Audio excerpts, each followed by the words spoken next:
Our major deadline is like March 1st, and the videos we're getting over it. Yeah.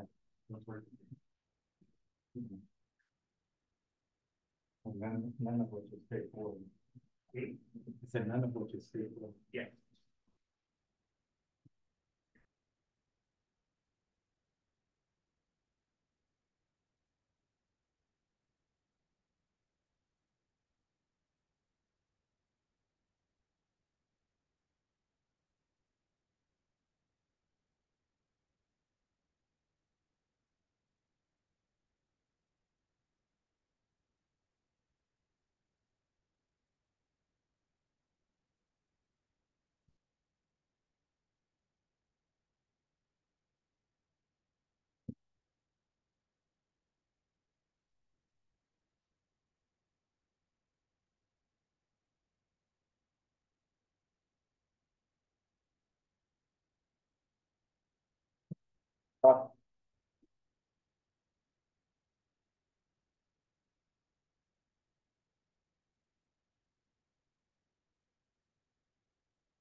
You're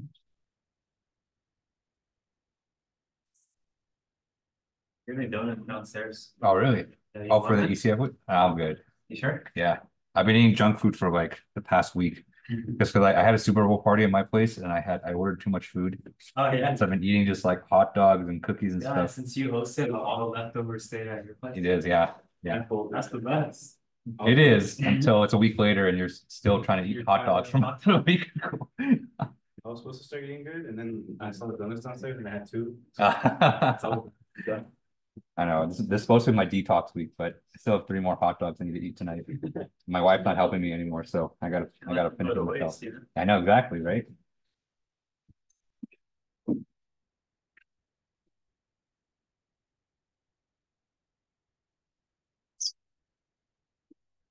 Just fruit juices, salads this week, just trying to detox everything. But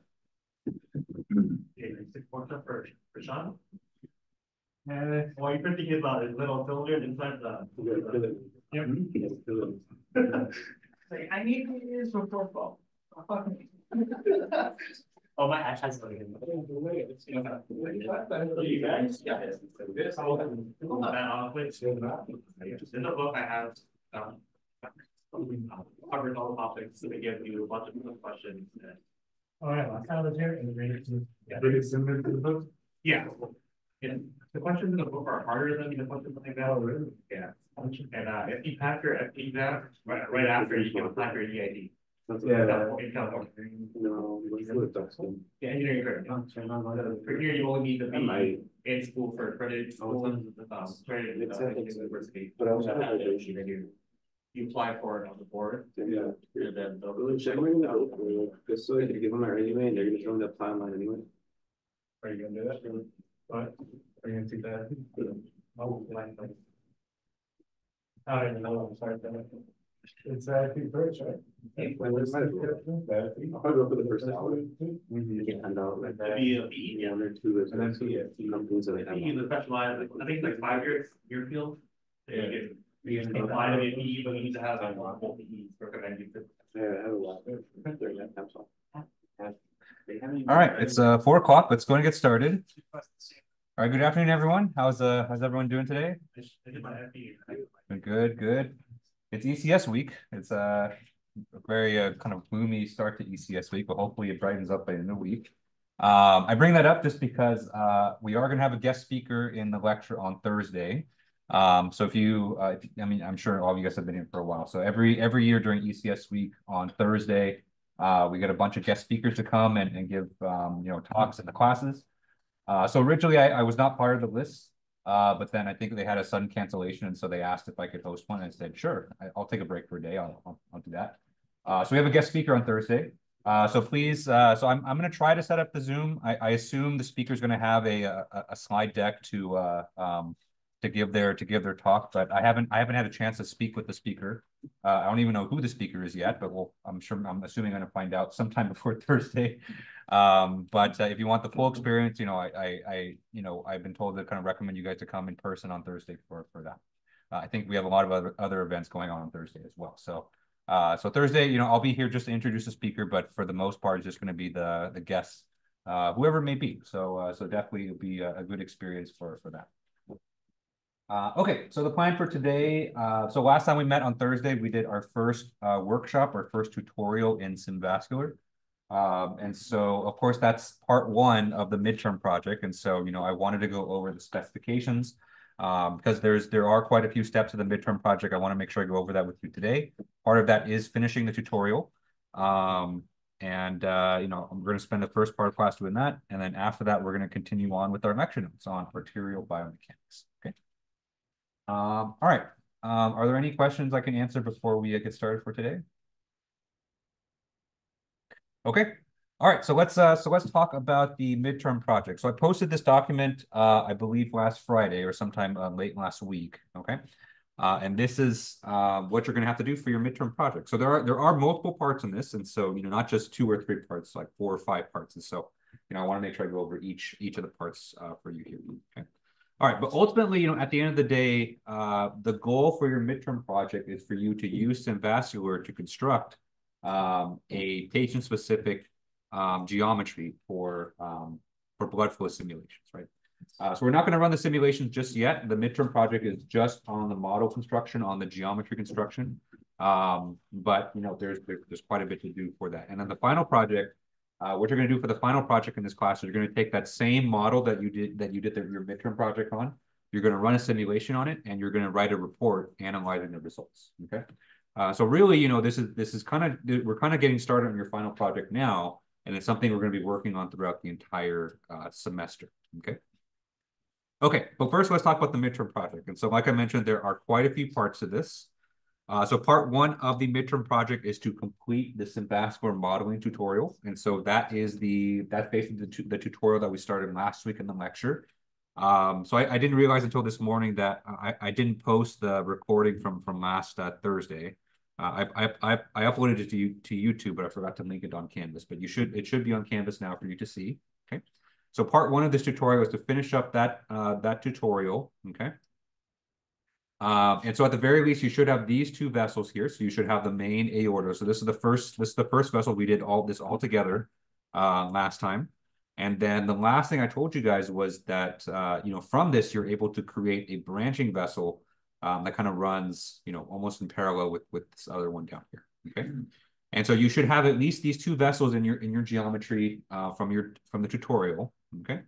But also as part of the tutorial, I want you guys to get more practice forming branching vessels, because that's probably one of the trickier parts to Symbascular.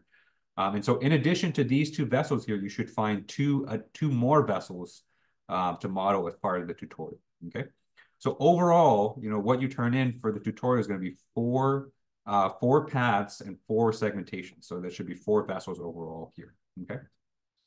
Now, I think what you're going to be struggling with the most is actually finding where the new vessels are going to be located.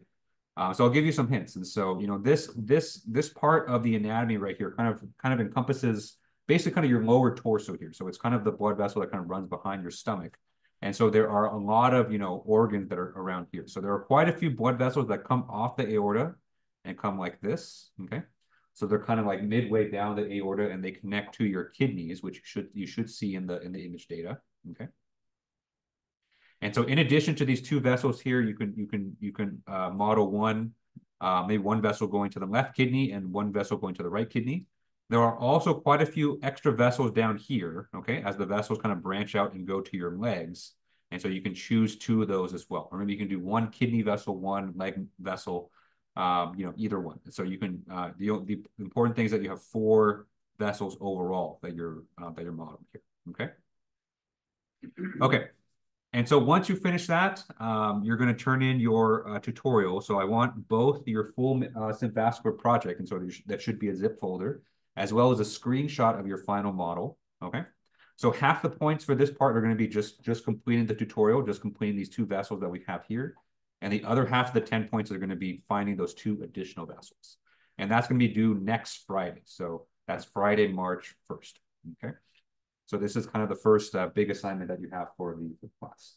And so if you're able to follow along with the tutorial last week, you should have the first part right here basically done already. And then you have just this other part to do. If you weren't able to get the software up and running by last Thursday, then you have until next Friday to kind of finish everything. Okay. All right. Any questions on that first part there? Okay. Yeah, definitely come to office hours, because you guys are learning a whole new software. It's not as, I would say, it's not as feature packed as something like SolidWorks. Symbascular kind of has one kind of purpose, which was just making these models. But it's still, learning a new software is always kind of disorienting. So definitely make use of office hours. If you can't make it to office hours, just send me an email. I'd be happy to help you, over emails with any kind of issues you may have. If that's, and if none of those work, then, we can always set up an appointment to meet, either after class or, on in the morning, or, I'm going to try to be flexible with the next 2 weeks, but definitely you want to make sure that you're getting started on the tutorial. Okay. Okay. So that's part 1 of the midterm project. So that's going to be worth 20% of the points. Okay. Part 2 of the midterm project is to actually select the case for your final project. Okay. So your final project is going to be a cardiovascular simulation on a model like this, but it's obviously not going to be this model right here, because this is the tutorial data set. Okay. And so what's going to happen after you guys turn in, or probably sometime next week, I'll give you a gallery of all the different anatomical models that I have. I actually have quite a few that are all open source, and you're going to pick one to work on for the final project. Okay. And then, so that's basically going to be a different set of medical images. So it's going to be a medical image of a different person. And you're going to basically go through the same tutorial process for that data set. And so you're going to build the paths, you're going to build the segmentations, you're going to model it. Okay. And that's going to be basically the entirety of your midterm project. But part 2 here is just to select your model, which is going to be worth 5 points. Okay.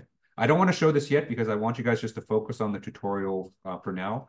And so I think probably sometime next week, I'll show you kind of the gallery of the different types of models that I have available. Okay. Okay. And so the model selection will be due a week after the tutorial is due. So not next Friday, the Friday after that. Okay. So part 3, 4, and 5 here are going to be just, exactly what you do to the tutorial, but you're going to apply it to your model of choice or your image data of choice. Okay. So part 3 is to create the centerline paths. And so remember, that was the first thing that we did. And so, load your image data set, find the vesicle of interest, plot points along the centerline path. Okay. So that's going to be worth 35%. And so making sure that your paths, first of all the paths are there. And second of all, the paths are well made. Okay. All right, and so this is how the points are broken down. So 15 points of the path is just making sure that you have all of the vessels that are in the model. Okay, so you can say that 15% is completion. Okay, you're gonna get 15 points for accuracy, so making sure that your paths look good, that they follow the vessel well. And just for kind of just smoothness, you're gonna get 5 points for that. Okay, so this part right here, the basically all parts 3, 4, and 5 all have the same due date, which is Friday, April 12th. So basically, after you choose your model, I'm giving you guys about 5 weeks to work on finishing up the geometry for it. Okay. All right, so that's part 3, and I have a little bit of extra guidelines here where some of the models you'll see have a lot of paths, a lot of vessels. I don't want you guys to go too crazy with it, and so I don't want you to have more than 8 vessels. Okay. Just for time's sake, and because literally some of these projects you'll see have upwards of like 120 different vessels as part of them. And so you can certainly kind of lose yourself in doing these things, and I certainly have in the past, but we're a lot more kind of constrained on what we can do for the class, and so I don't want you guys to go too crazy, and so try to limit yourself to just the 8 main vessels, but just so it's not too crazy. Okay, part 4 is segmenting. And so once you have the centerline paths, the next step is to trace out the cross-sectional areas. So again, we went over this last time on how to do this. Okay. And so very similarly to the last part, you're going to get some points here just for completing it, just for making sure you have segmentations for all your vessels. You're going to get some points here for accuracy, making sure that your segmentations look accurate and they're a good reflection of what the model should look like. And then you're going to get some points here for smoothness to make sure that they create kind of a nice model at the end. Okay. Part 4, same due date as part 3, which is going to be Friday, April 12th. Okay. All right. And then finally, part 5. Part 5 is just making sure it all kind of works together. And so part 5 here is creating a solid model from your segmentations. Okay. So that's just 10 points right there. So if you did parts 3 and 4 well, you did them correctly, part 5 is very easy, but it almost never works out like that. So part 5 is the I think usually part 5 is usually when you have to go back and kind of adjust what you do with the paths and segmentations to make sure it all kind of fits together well. Okay. And then I have some guidelines here. So I think probably what most people are going to struggle with for the project is making branching vessels. And so we talked about it a little bit at the end of the tutorial last time, but here's a bit more guidelines in this. So make sure you read this before you get too deep into your project. And then once again, you have 5 points here just for completeness, and then 5 points here just for kind of some cleanliness as well. And again, this is due on Friday, April 12th. Okay. Okay, so just to summarize, here are all the due dates for everything. So first thing that's going to be due is the Vascular tutorial. So that's going to be due by next Friday, March 1st. The next due date is going to be to select your project anatomy, to select your project topic. So that's going to be due the next Friday, March 8th. And then from there, you have about 5 weeks to complete everything else. And so completed model for your chosen project, all the paths, segmentations, modeling, all done, all clean. That's due on Friday, April 12th. Okay. All right. Any questions on any of that so far? Okay. All right, so teams. So there are no teams. So this is purely an individual project. So everyone was going to construct their own model and turn in their own deliverables. Okay. With that said, Vascular, like I mentioned, it's a research software. There's issues with it. There's bugs, and so because you're all going to be working on different models for the most part, I don't mind if you guys work together and working through stuff, but just remember, don't working together doesn't mean that you force one guy to do all of it for you, because that's not fair, right? And so if you're running into issues, definitely ask your friends and see if they're running into the same issues. But everyone's going to be turning in their own stuff. Okay. Okay.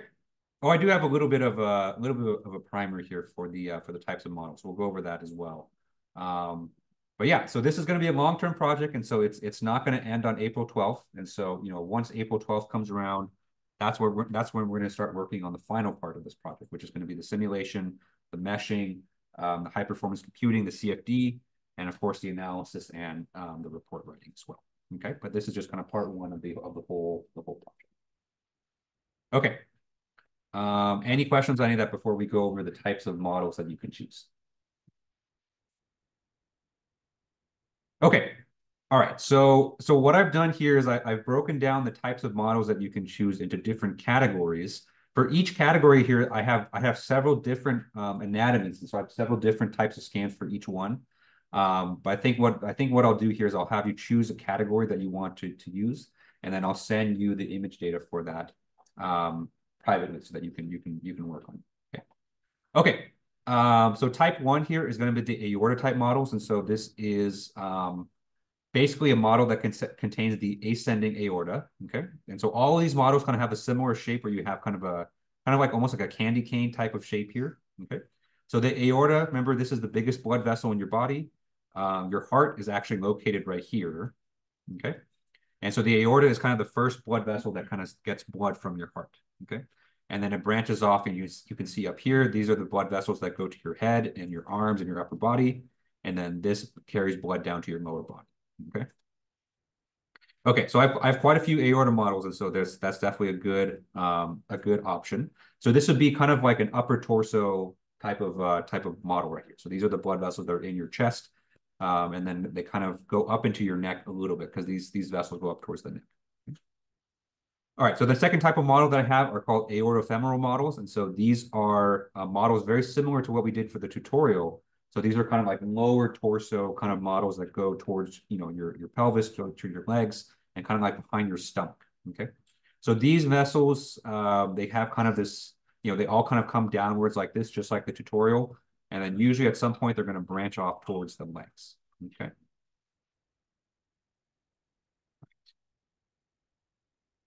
All right, the next type of model that I have is called cerebrovasculature. So these are the blood vessels that are typically inside your brain. Okay. They usually lead up to the brain. So these are kind of vessels that are kind of in the back of your head, in your neck, and kind of up in your brain, right? So you can see these vessels, they look a lot different than the models than the other ones. They're a lot more tortuous, and so they have a lot more twists and turns. So these ones are more challenging, and so I'll be upfront with you. These are more challenging than the aorta model, just because the paths kind of go in all the different places. But there's a lot of really interesting applications here. And so, actually a lot of really interesting blood diseases that occur in the brain. So things like aortic aneurysms, things like strokes, that's what these kind of vessels are for. So a lot more interesting applications for these ones. Okay. The fourth type of model that I have is called congenital heart disease models. So these models are really interesting because these are models of mostly infants or mostly little kids who are born with some kind of heart defect. And so they've had to either kind of undergo surgery to kind of make sure that they can have a working circulation, or they may be a scan of someone right before surgery. And so these ones are interesting because most of these are not natural anatomies. And so you'll see some here where, they had a pretty major surgery done and they have blood vessels going a certain way that's not natural. And so so this vessel in particular, this is actually a model one of my own students worked on. This is a model where they connected they basically did a surgery here to bypass the heart, because these kind of vessels at the end right here, these are the blood vessels that go to your lungs. Okay. Normally these vessels here are connected to the heart, and that's kind of what pumps blood to them. But this person had to have a surgery where they had to have basically this part here connected. So this is called the shunt right here, which can kind of share blood in between these two, just because this person's heart was malformed. This person was born with only one side of his heart there. So very interesting model. A lot of really interesting research that's going into this as well. Okay. All right, so the fifth type of model, I think this is the last one here. I don't think I had anyone choose this one last time because these are kind of the crazy models. But these are called the pulmonary models. And so these are the blood vessels that actually go to your lungs. And so this is kind of typically how the pulmonary vessels are supposed to look like. And so the heart is kind of attached kind of on this back end right here. And then the heart kind of pumps blood to one side of your lung and the other side. But what's interesting about these models here is that there's a lot of branching paths here. And so the blood vessels that go to your lungs are kind of characterized by these kind of fractal structure, which it kind of rapidly kind of branches out and branches out a lot. And so, the model that I was telling you about that had 120 vessels, it was a pulmonary model. It was one of these, right? So I won't ask you to do 120 vessels. I mean, you're certainly welcome to if you want to. But this would be a model where, we'd have to be a little bit strategic in terms of how we choose which vessels to model. Okay. Okay, so those are the types of models that you can choose. And so again, not next Friday, but the Friday after that, I think what I'll do is I'll have a poll that's on Canvas, and I'll tag it so that I can get your name on it as well. And then you'll just kind of indicate which model that you want, and then I'll send you the image data through email, just because it's the tutorial data set was a little bit different, just so that one I could post publicly, but the other ones I can't post in a public place, but I can email it to you. Okay. All right, any questions on any of this? Yeah, question. For the congenital part, like with the vessels, yeah, is that like going to be that specific model, or do we get to like, or is there like a range of like different like malformations that we'll be able to like model our stuff after? So a lot of them are in this type of geometry. So this surgery is called a Fontan surgery. So I have a lot of these just because I just happen to work with someone who researches this. But I think I have a couple others that have slightly different ones. But for the majority, they're going to be of this Fontan geometry. Yeah. Mm-hmm. All right. Question from the chat. So we will be limited to only 8 branches for the final project. You can do more than 8. But eight is only required for the final project, just because beyond that, it kind of just becomes a little bit repetitive and a little bit time consuming. And so, because I know you guys have a lot of other things going on. So, and it's a little bit, it's a question of kind of fairness too, just because if you pick an aorta model, an aorta model usually is not going to have more than 4 or 5 vessels. And so I don't want you to feel like you're being penalized with more work by picking a pulmonary model. And so that's why I'm kind of placing that limitation on that as well. But if you're interested and you have the time, certainly you're welcome to do more than that. I can't give you extra credit for it because again it's kind of a question of fairness. But you can model as many vessels as you want for the project. Mm-hmm. All right. Any other questions on the project?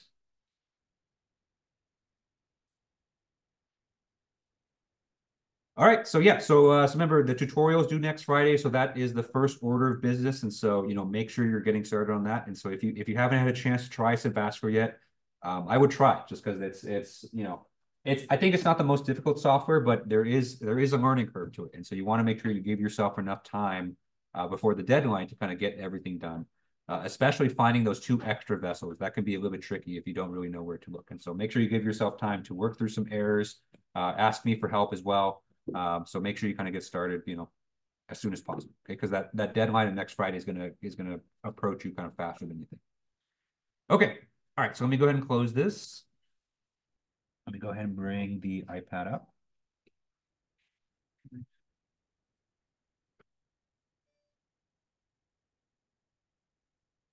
Okay. So the topic for today, like I mentioned, is we're going to continue on with our lecture notes. So it's been a little bit disjointed just because we had that Cardiovascular tutorial in the middle. Again, we're going to be disjointed a little bit because on Thursday we have the guest speaker, but I'm hoping we can finish this set of lecture notes today. Okay. Our question: does it matter if the branches are not anatomically correct? They should be anatomically correct. And so you're gonna have the image data to guide you. And so you should follow the image data set as closely as you can. But part of the grading for the final project is going to be on correctness and accuracy. Yeah. Yeah. And if you're kind of wondering how I'm going to grade you on that, just because it is going to be difficult. All the models or all the image data sets that I'm going to send you, they already have models that have already been created. And so I'm not giving you guys a fresh image data set. And so what I'm going to do is that I'm going to take the model that you create, and then I have a program to basically check kind of pixel by pixel just how kind of accurate you are. I don't expect you guys to get 90% accuracy on this just because it's your first time doing it. But I am going to expect to see some decent overlap between the two. Yeah, so it should be reasonably accurate, as best as you can do. Okay. All right, so let's kind of continue where we left off here. Okay. And so if you recall, last time we were talking about, we kind of focused mostly on the fluid flow inside blood vessels, right? So we talked about the flow waveforms, we talked about the pressure wave propagation. We talked about turbulence a little bit. So today I want to focus a bit on actually the solid mechanics inside the blood vessels. Okay? And so particular, let's start our discussion today about forces, the mechanical forces that blood vessels experience.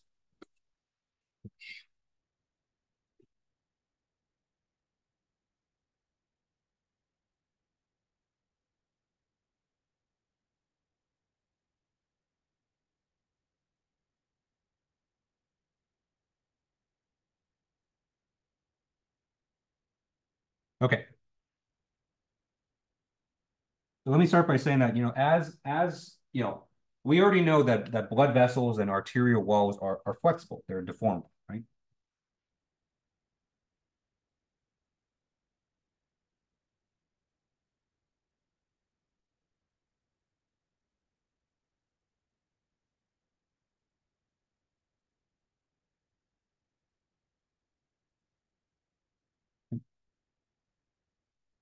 And so with being a flexible tube, they can kind of expand and contract and kind of change their shape, accordingly.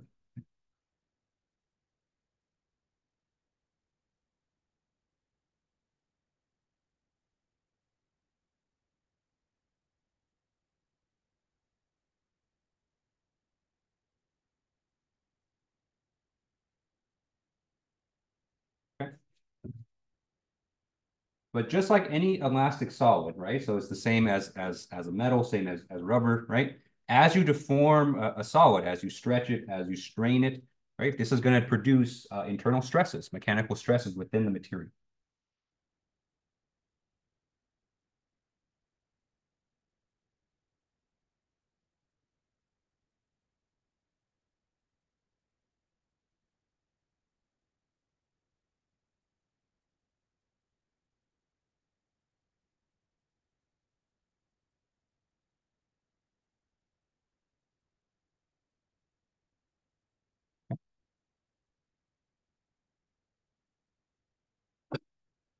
And those stresses are important because your blood vessel, even though your blood vessel walls, even though they are flexible, they are comprised of living cells, and so these are kind of living, um, you know, they're not breathing, but they are living things that can sense things like stresses and things like that. Okay. Um, and so when we talk about kind of stress and strain and mechanical stresses, you always have to have some kind of external force, right? So there's things don't get stressed by itself, right? And so for blood vessel walls, all the stresses and all of the forces that it experiences come directly from interacting with the blood.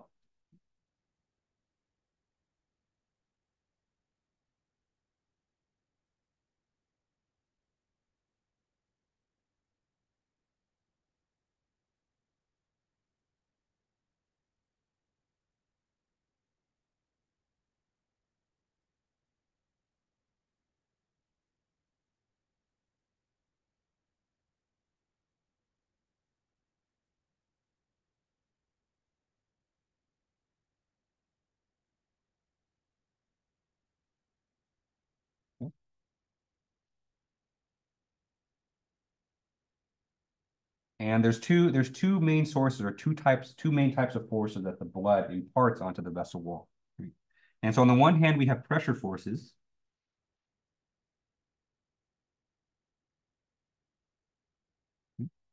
We've already talked at length about how blood flow is highly pressurized, right? So your heart pumps, it contracts, it creates this pressure that drives the flow. Okay. And this pressure that your heart creates is higher than atmospheric pressure. Okay. And so just by being in contact with the pressurized fluid, that's going to exert some external forces onto the walls, right? And because these are pressure forces, they act normal to the vessel walls, right? And so if I were to illustrate it, if we look at a vessel cross section like this, okay. And so actually, let me draw the vessel here just so you can see, okay. All right, so the way I've drawn this here, we're kind of viewing a cross section of the vessel. The blood is kind of flowing out towards you, towards the audience. The pressure forces are always going to be perpendicular to the vessel wall. So the pressure forces always look like this.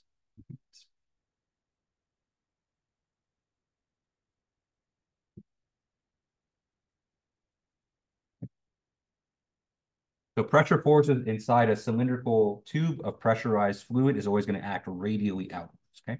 And so pressure forces are going to try to basically expand, they're going to try to expand the tube or push or put an expansion force on the tube itself.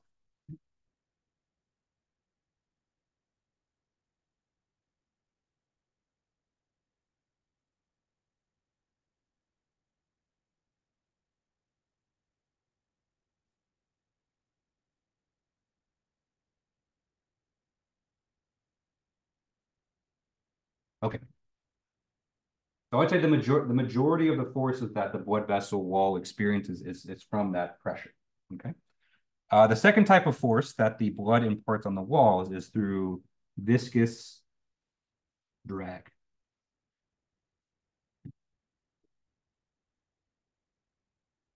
All right, so viscous drag forces, we've talked about viscosity kind of earlier on in the class. Basically, whenever you have a blood or a fluid that's flowing past the surface, there's going to be some drag force that's associated with that because of the viscosity in the fluid, okay?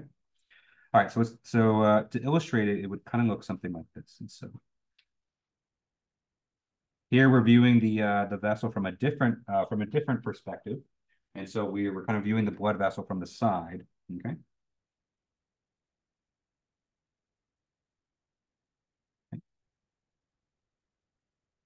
You can see I'm showing kind of the blood vessel thickness here. So blood is going to flow this way. Okay. The shear stress or the drag force that's being imparted here is going to be acting parallel to the wall.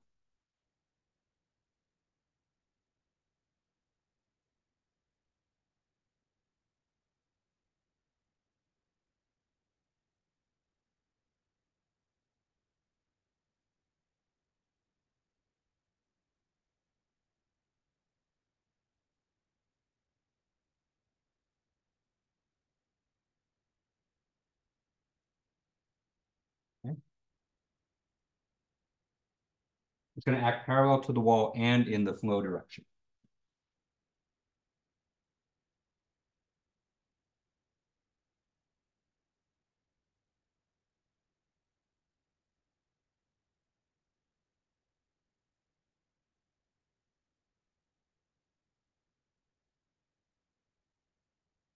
All right. There's some other forces that are exerted here. We've talked a little bit about soft tissue forces, and so some of these blood vessels are kind of embedded in your muscles and other soft tissue in your body. So there's some forces that come with that as well. But the main kind of exerting force comes from primarily the blood itself. Okay. Okay, so the reason I bring this up is that this kind of has a few kind of interesting fallouts. And so, on the one hand, because this is kind of a constant thing, right? So your blood never really stops pumping. Your blood vessels are kind of in a constant state of stress.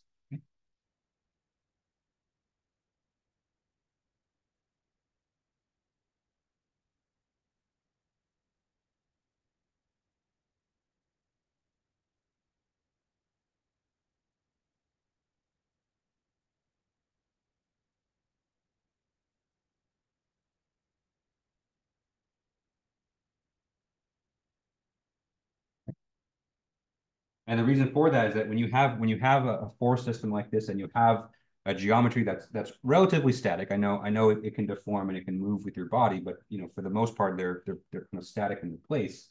You must have equilibrium. Okay?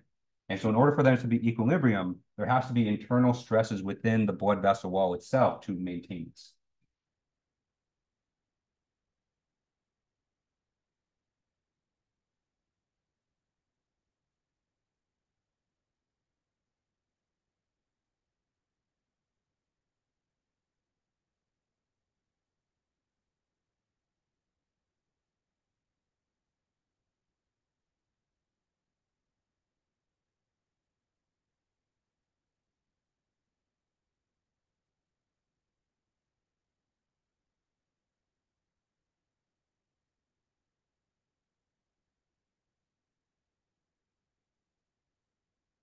And if you ever have, or if maybe you have some friends that are in the medical profession and they're able to do work on a cadaver or something, right? This is something that's commented on all the time. So if you take a blood vessel, from inside someone that where the blood's no longer pumping and you kind of cut it out, the first thing you're gonna notice is that the blood vessel kind of like shrinks on itself just because those stresses kind of still exist in the vessel wall, but then when there's no blood that's there to kind of balance it out, it kind of shrinks its geometry to kind of accommodate. Okay.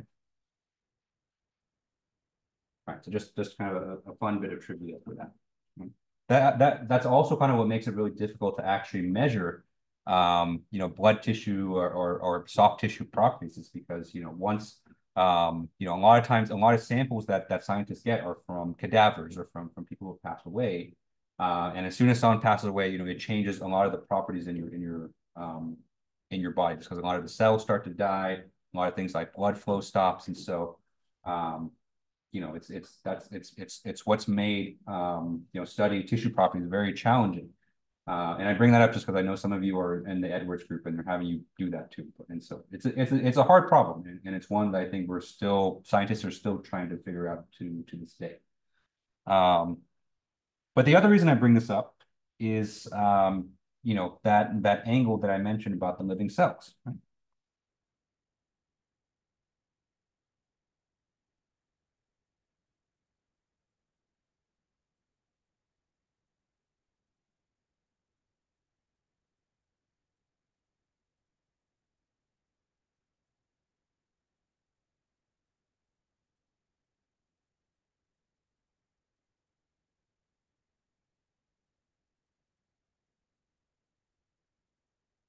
Okay.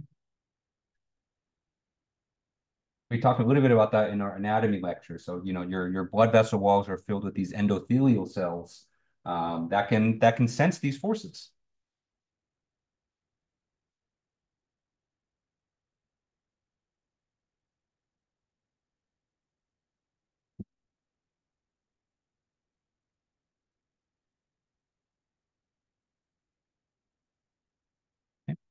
And most importantly, these cells can actually adapt what they do. They can adapt their geometry. They can adapt, kind of the hormones that they excrete according to the forces that they feel, right? And this is a very important part, a very important aspect of your cardiovascular system. It's a very important aspect of just your living body in general, that the cells inside your body can kind of adapt to the situations that they're presented, to kind of make sure that your body is kind of well functioning. Okay.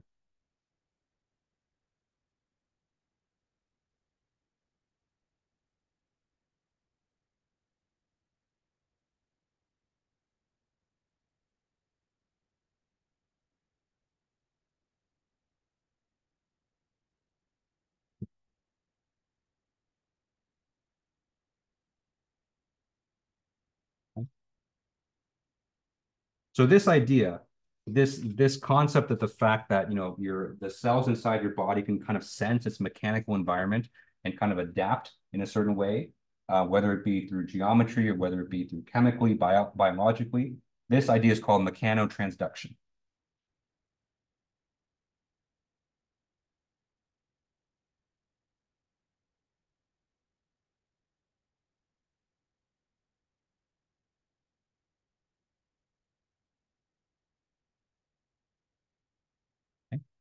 It's a long word. It sounds like a very fancy word, but if you break it down, it makes a lot of sense, right?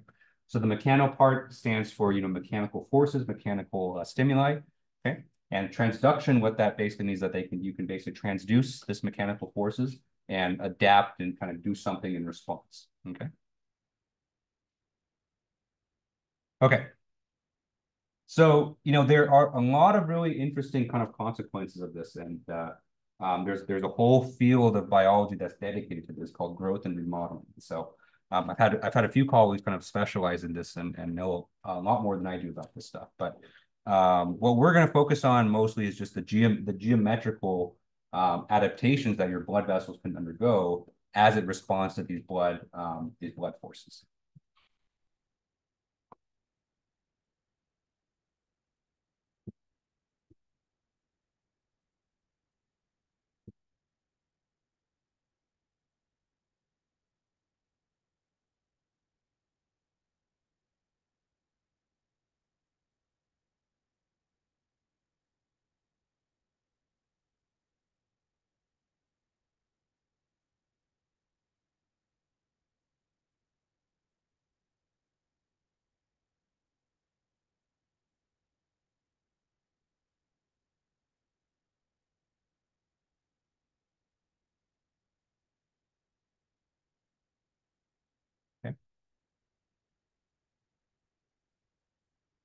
So some of these geometrical adaptations just happen naturally as a person grows, but then there are kind of some really interesting interactions if you have cardiovascular disease and what that means to your blood vessel geometry. Okay. All right, let me pause here for a second. Are there any questions on any of this before we move on? Okay. All right, so the first adaptation that we'll talk about is the response to shear stress. Okay.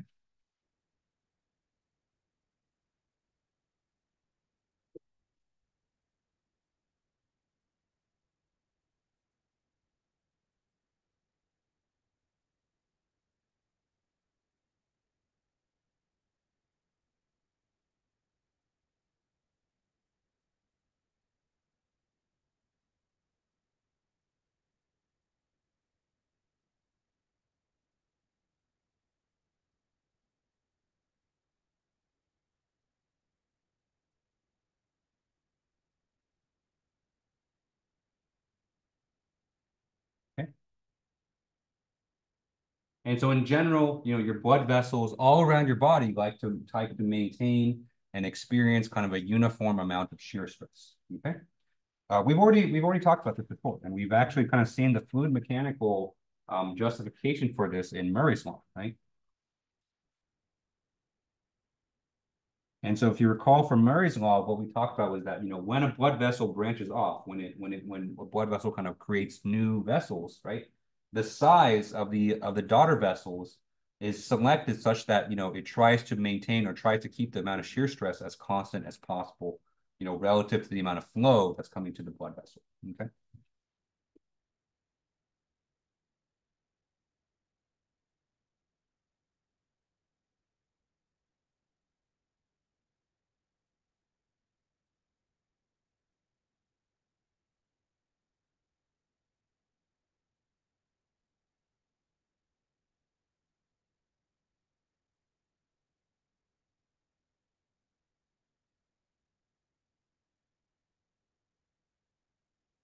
Okay.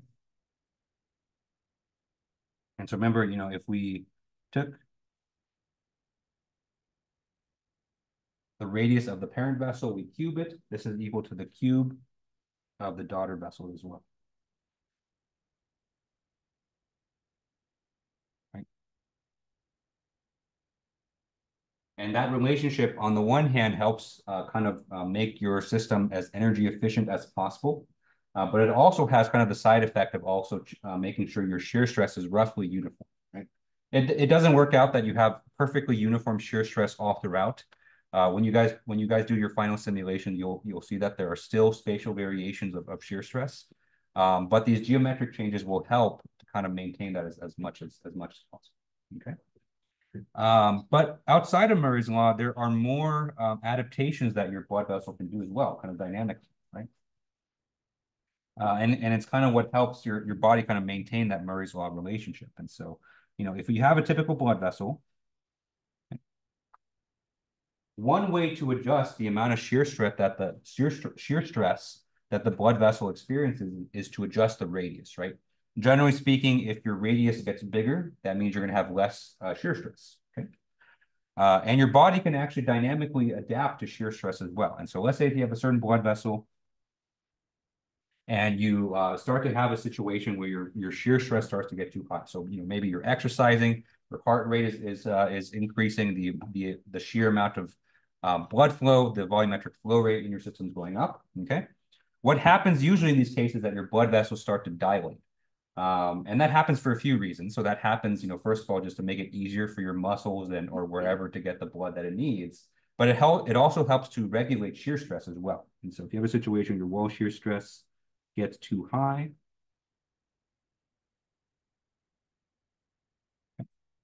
then your blood vessel is going to expand, or I should say the radius expands.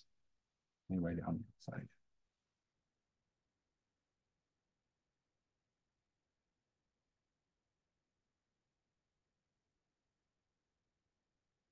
Okay.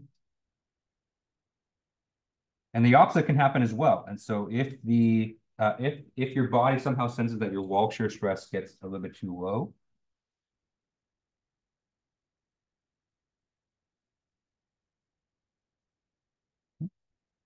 Because remember, the wall shear stress it's not just it is a mechanical force, but your body also relies on the wall shear stress to trigger some other kind of biological processes as well. And so, generally we think that, a high wall shear stress is bad because, it could cause damage or rupture of the blood vessel.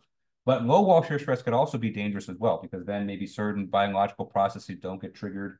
Maybe, certain hormones or certain kind of chemical indicators don't get secreted. And so, your body is checking to make sure if your wall shear stress is too low as well.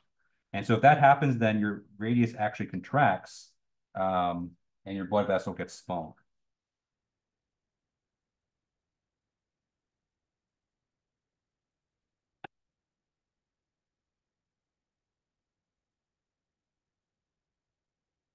So these images here are a little bit exaggerated. Your blood vessel doesn't grow quite that much. But there is some dynamic adjustments that your body can do based on the fluid mechanical environment that it's experiencing from the blood. Okay. And this all has to do with mechanotransduction and the fact that your blood vessels can actually sense the shear stress and actually do something about it if it senses something is wrong. Okay. All right. Any questions on that? Yeah.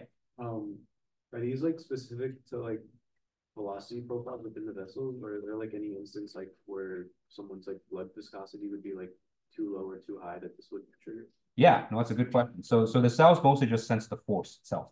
And so if there was a situation where, your blood's clotting or something like that, then, that would trigger something like this as well. Because, yeah, so internal blood clots, they're a big issue for a lot of reasons. And it could cause kind of mal remodeling in cases like this too. Yeah. Question. Just curious, so like some goes into like septic shock and your blood pressure drops extremely low and they try to raise the blood pressure by using vasoconstrictors. So does that mean like when the blood pressure is that low, the flow rate is on the low, so that causes low wall shear stress?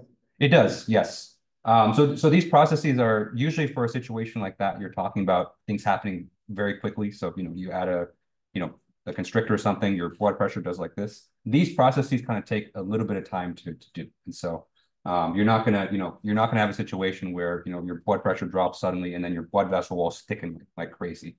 It doesn't happen that quickly, but something like this, if it's maintained over kind of a long period of time, then this can be a concern. But for most parts, this is not the main concern usually if you have something like that. Yeah. How are like blood vessels, are they like well protected at the joint?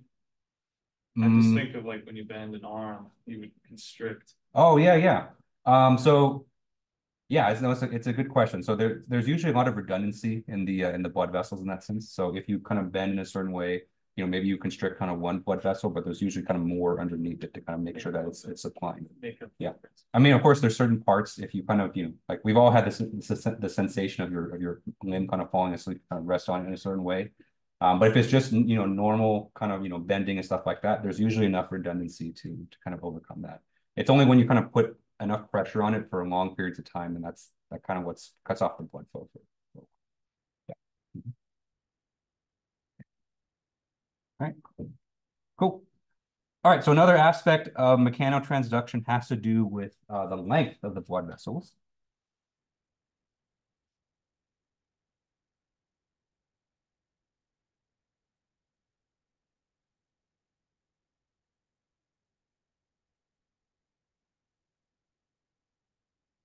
For the most part, this really mostly occurs in youth that are still kind of growing and their limbs are getting longer. Okay, you can imagine that as your arm gets longer, as your legs get longer, right? It's going to stretch your blood vessels and it's going to produce a longitudinal longitudinal force along the vessel wall.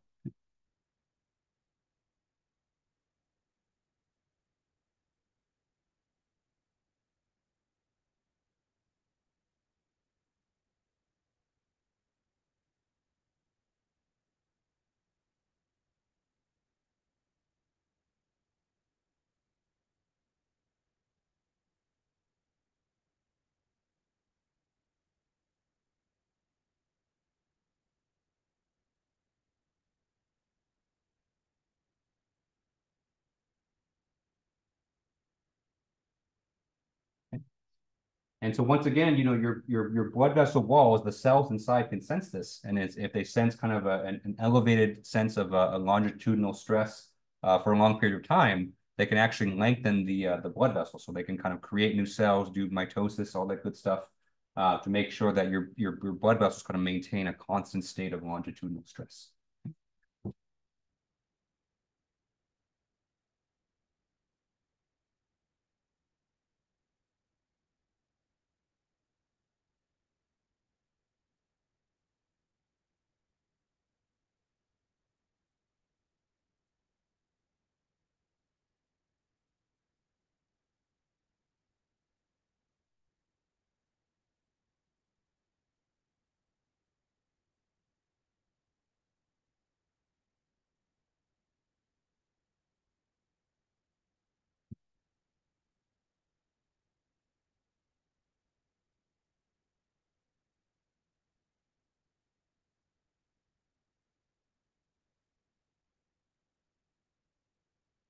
So again, for the most part, that only happens in people that are still growing. So, you can try to hang from a bar as much as you can, but you're probably not going to lengthen your blood vessel unless you can maintain that for hours. And so, that would be a talent if you can do that. But for the most part, for most people that are fully grown, they don't experience this. So there's not really any longitudinal growth there, mostly just for kids. Okay. And so the last type of mechanotransduction that we'll go over is circumferential growth or wall thickness growth.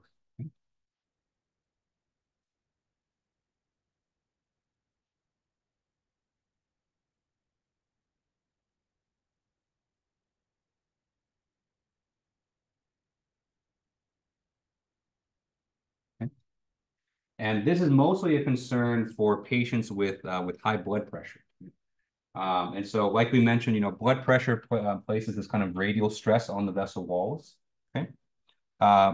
Eventually, what that stress does is that it exerts a circumferential stress on the throughout the vessel wall.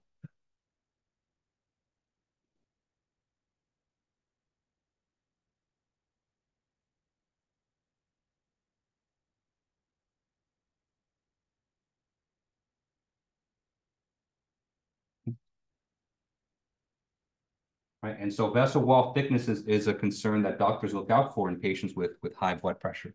Okay. Okay, so let me kind of illustrate to you kind of how that happens. And so if you have a blood vessel cross section like this, okay, and you have a radial force kind of exerting on the blood vessel just like that. Okay. Okay. So that's how the pressure force acts on your vessel walls, right? If you were to kind of cut a cross section of this, okay. And so if we were to look at the vessel wall, and actually let me give this some thickness so it's a little bit easier to see. Okay. Right. So if you were to cut this vessel wall and to create kind of this C, right? The main stress that you're going to see in response to this pressure force is a circumferential stress. Okay. And so that's another name for this is the hoop stress.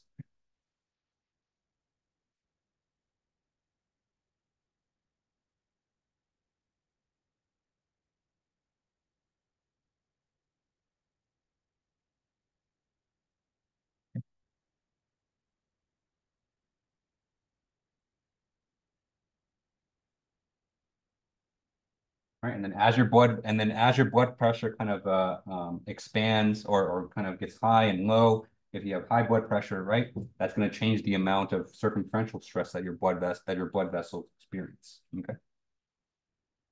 All right. So just like the wall shear stress, just like the longitudinal stress, there's a certain level of circumferential stress that's comfortable that the blood vessel wants to maintain. And so if it experiences kind of a high or a long period of elevated blood pressure, then the vessel geometry is going to respond.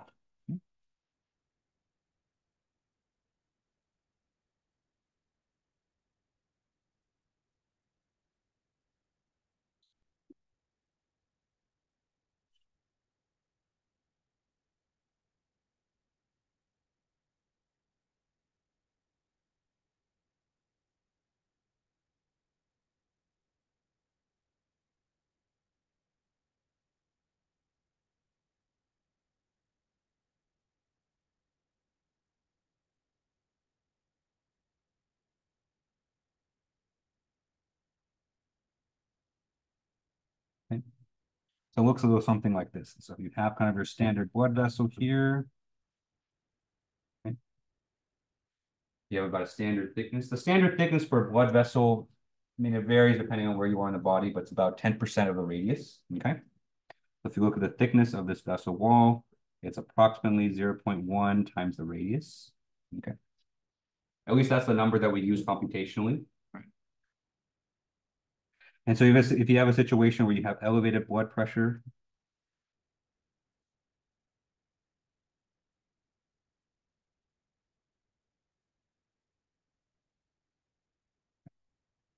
what's going to happen is that your blood vessel walls are going to thicken, okay? Because if you thicken your vessel walls, you kind of spread out that circumferential stress over a wider area. There's more mass to kind of take on that stress, okay? Right, and so to kind of maintain that level of stress, then your blood vessel can increase its wall thickness just like that. Okay.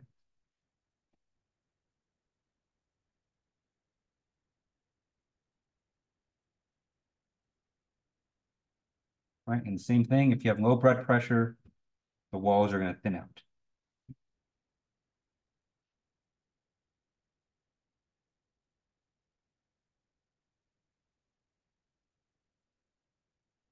Right. But again, these are relatively slow processes, and so if your blood vessels aren't going to get that thick if you're stressed for an exam and your heart's pumping really fast for a couple hours or something. This is something that occurs over usually at least days, weeks, if even. Okay. And so this is kind of more of a lifestyle kind of change that you would see. I feel like athletes would tend to have probably Yep. thicker blood vessels. More blood vessels actually. So because athletes, they're much better cardiovascular health. And so when they're exercising, their blood pressure is elevated, but because their blood vessels are in such good shape that like when they're resting and stuff, their blood pressure is actually lower. And so when they, for the majority of the day, most athletes aren't training for over half the day. And so they're going to have much lower blood vessels. So they actually have kind of thinner blood vessel walls. Yeah. Yeah, but it's usually not a concern because they're usually more muscular. So they have other things that are supporting. So there's usually no risk of any kind of like internal bleeding or anything like that. So, yeah. Mm-hmm. Okay, so all of these three combine, and these are just kind of three examples of mechanotransduction, right? Mechanotransduction is the idea that your blood vessels, your walls, and your cells can react to stresses. Okay, but all three of these examples here kind of illustrate that your body likes to maintain the same level of stress, right? No matter what change in the external environment or the mechanical environment, the amount of stress that your cells experience wants to stay the same. So that idea.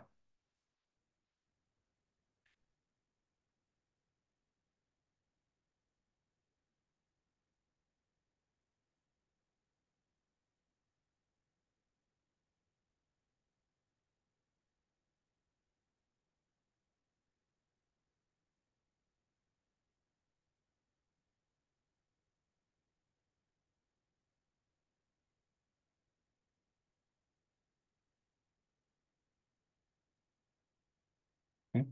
The idea that your body's cells, I should say, wants to maintain the same level of stress is called homeostasis.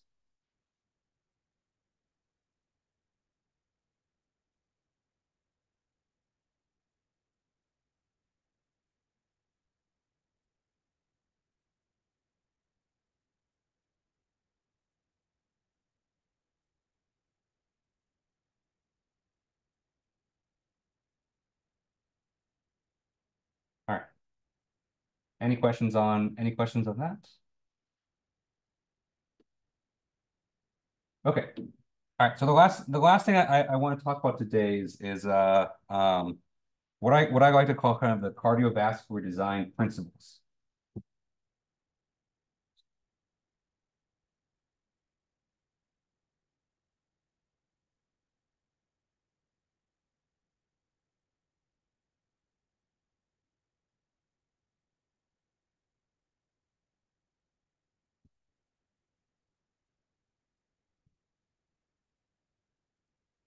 All right. So, throughout the last few weeks, we've talked about the fluid mechanics of blood. We've talked about the forces that they exert. we've talked about kind of, certain things that your body wants to achieve through the cardiovascular system in terms of energy efficiencies, homeostasis, things like that. Okay. So the last thing I want to do is, as I kind of wanted to summarize all of those kind of ideas into one place and talk about how that actually factors into the design of how your blood vessels are kind of arranged, how their size is, how the bifurcations happen and all that. Okay.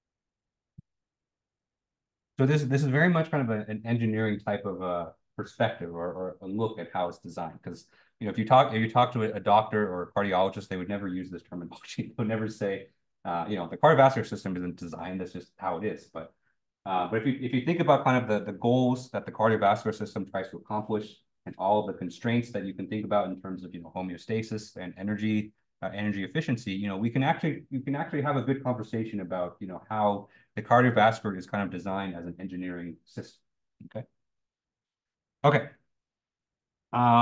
Because in reality, it's been designed, but it's not through a traditional process of no one catted this up with SolidWorks or anything like that.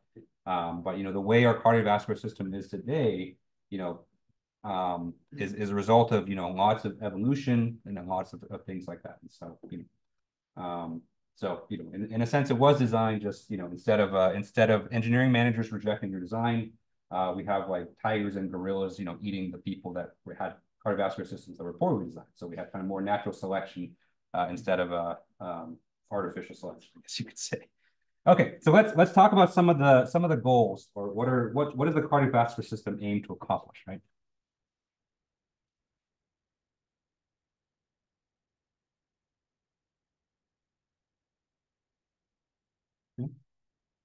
So this goes back to kind of one of our very first selections. And so the main goal of the cardiovascular system is that it's the freeways of your body, right? So that's how stuff gets transported from one end to another. And so the first goal of the cardiovascular system is to provide transportation of the nutrients and oxygen, and the nutrients throughout your entire body.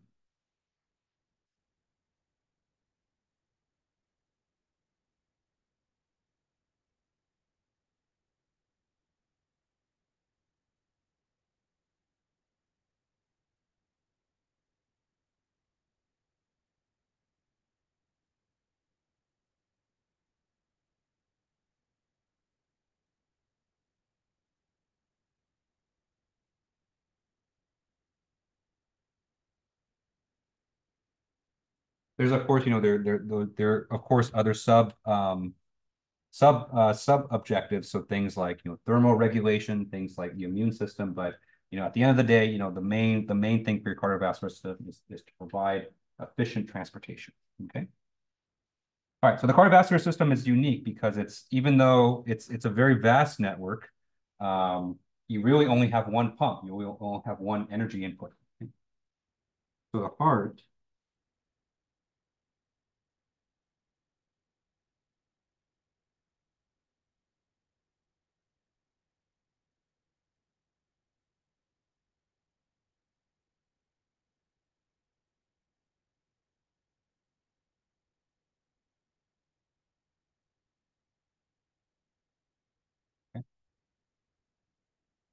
So the heart is the only energy source. It's the only pump, right? And so the only thing that kind of pushes your blood flow through your body. There's your blood flow gets a little bit of help from kind of a little bit of contractions from your muscles and things, from your skeletal muscles and things like that.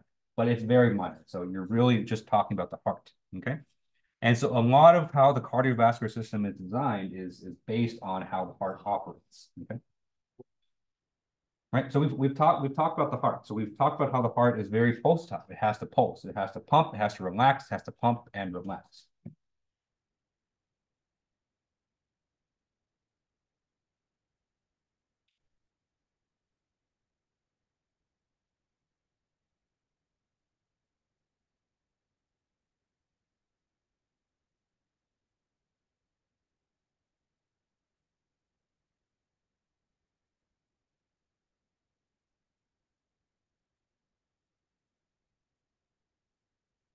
Okay? And so that creates waveforms, right? So changes in the flow and pressure over time, but these repeat, right? And so they have kind of a constant pattern to them. Okay? But this pulsatility kind of gives rise to kind of a very interesting phenomenon, that we talked about quite a while ago, but this has to do more with it's called pressure wave propagation.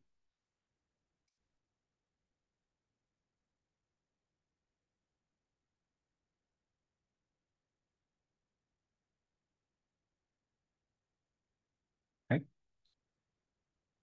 And so pressure waves are kind of travel along the vessel walls. It's going to create mechanical stresses in the vessel walls. Okay. It's going to influence the geometry of the vessel walls themselves. Okay? Because number three, right, due to all these forces that's being created through your cardiovascular system, your blood vessels still have to maintain a constant state of stress. So number three here is homeostasis.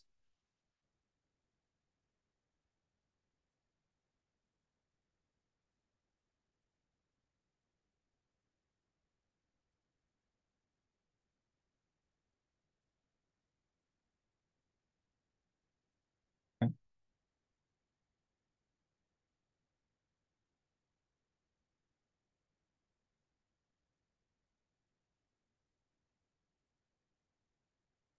Right. So the cells inside your vessel walls, they have to maintain kind of the same level of stress.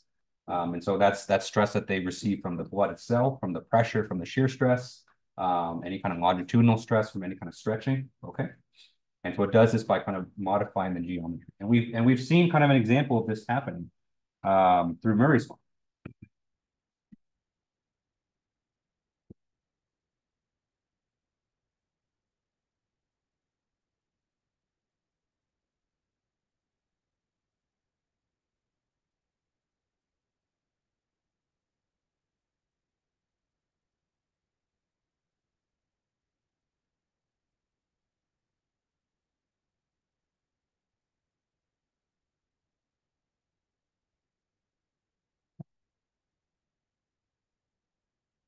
And Murray's law kind of brings up another point, which is, and point four here is kind of generally a good goal for most engineering systems, is that it has to be energy efficient. Okay?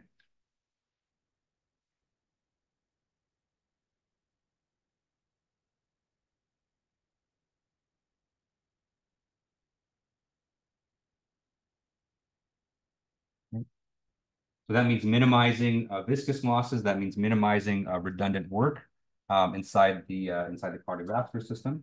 Okay. Because remember, you only have one heart, and that heart only gets so much energy from your body. So you want to make sure it's as energy efficient as possible. Because if you think about, our ancestors probably needed as much energy as they could get to run away from like predators and tigers and hawks and whatever stuff like that. So if you have an energy efficient cardiovascular system, that puts you at an advantage compared to people that don't have an energy efficient. So another kind of important aspect. Okay. So of course, there's more factors to consider here. Mostly kind of the chemical and biological factors, but at least from kind of a mechanical point of view, these are kind of the main points that the cardiovascular system has to work with. Okay. All right. So let's see how this manifests itself into the design of the system itself. Okay. All right. So the first kind of design feature that you'll see in the cardiovascular system is that it's very hierarchical. And what I mean by that is that your blood vessels split a lot.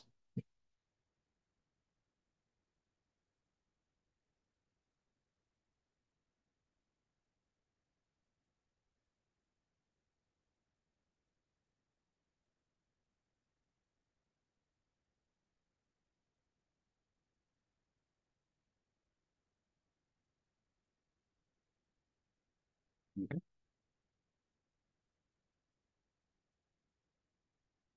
If you pick pulmonaries for your project, you will see this quite a lot. Okay. And this has a very important reason because if you think about it, if you think about the extreme, right?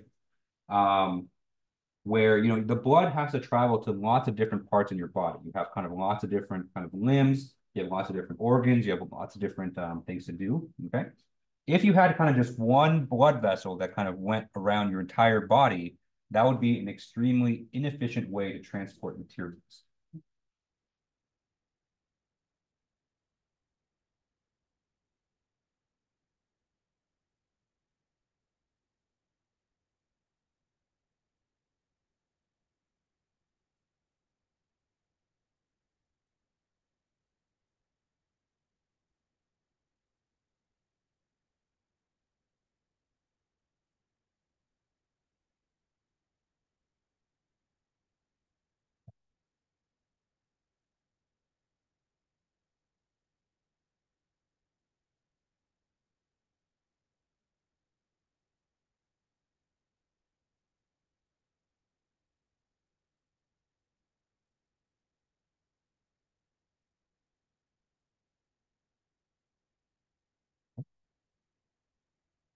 Think about it in real life, right? And so if there's only one road that kind of goes through all of LA, right, that would be extremely inefficient. It wouldn't matter if that road had, 50 lanes to it. It would be, a terrible way to travel.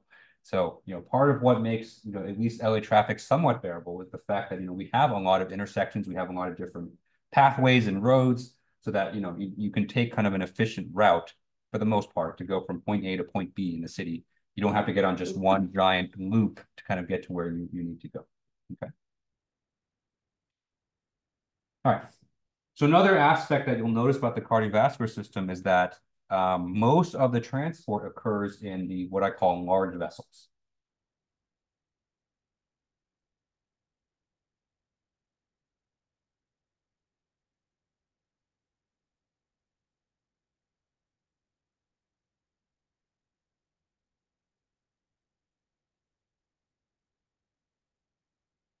Okay.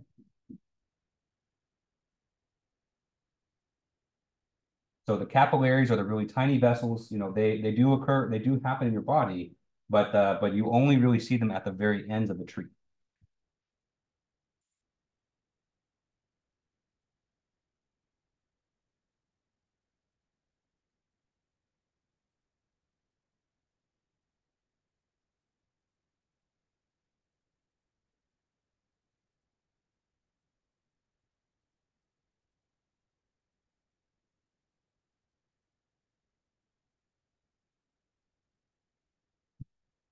The reason for this is that, the capillaries, we know the capillaries have extremely small diameters, and it actually is it takes a lot of energy to squeeze blood through a capillary.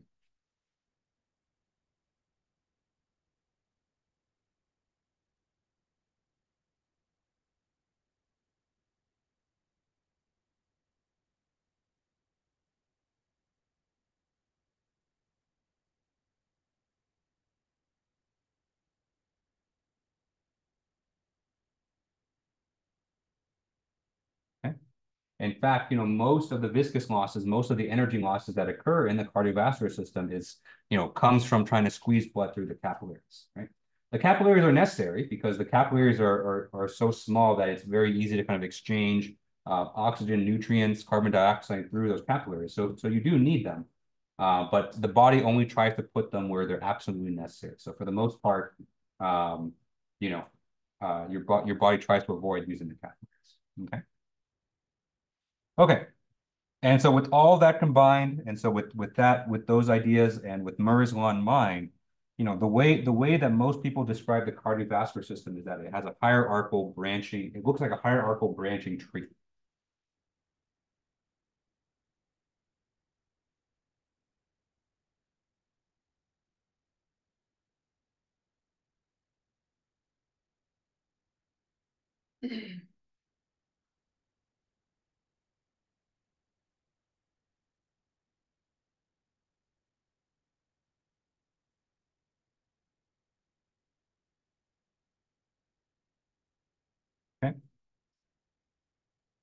And so it looks something like this if I were to kind of compress it to kind of a small page right here. So we have kind of a very large vessel. It breaks off into two smaller vessels, right?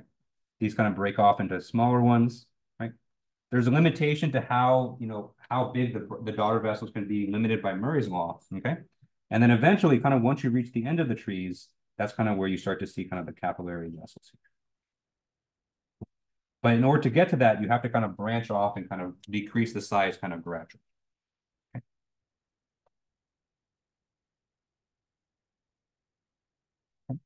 So this is the kind of system where you have a lot of branching, you have kind of a steady decrease in the vessel size until you reach the capillaries, right? That's kind of the design that kind of incorporates all these different kind of ideas, constraints, design goals into one kind of system. Okay.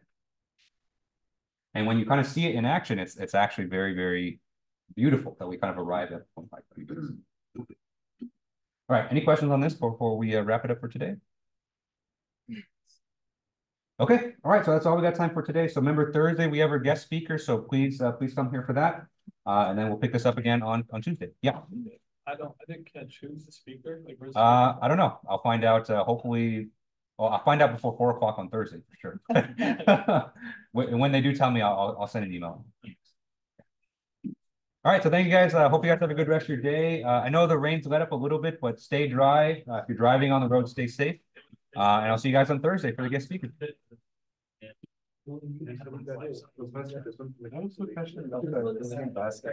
not like the time.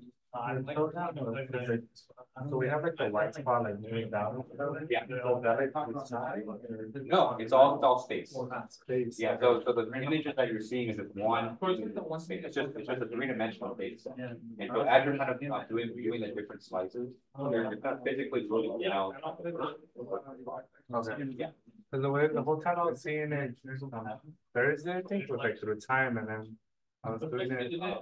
Earlier, and I was like, that's not, the time is not moving though. You know what I'm saying? Yeah. So it's all static. So it's all these different slices. They can either be the slices kind of this way, like this, or this way, like this, or Both those were, they heard that. Because when I was doing the path as well, I saw like the white part was going upwards as well. Yep. So that's why I was like, These what's only, going we on? only have lecture like twice. Take a while. yeah, it's hard to orient yourself in brief. The third one, maybe this Thursday, and it's just to like go Feel over like an next kind of- deliverable. Yeah. Yeah, it's tough. Just like a Well, last time we learned is like, well, granted, we had like, we never get here to eat for, and then for, it's a half hour, like. Like your body. That's part of it.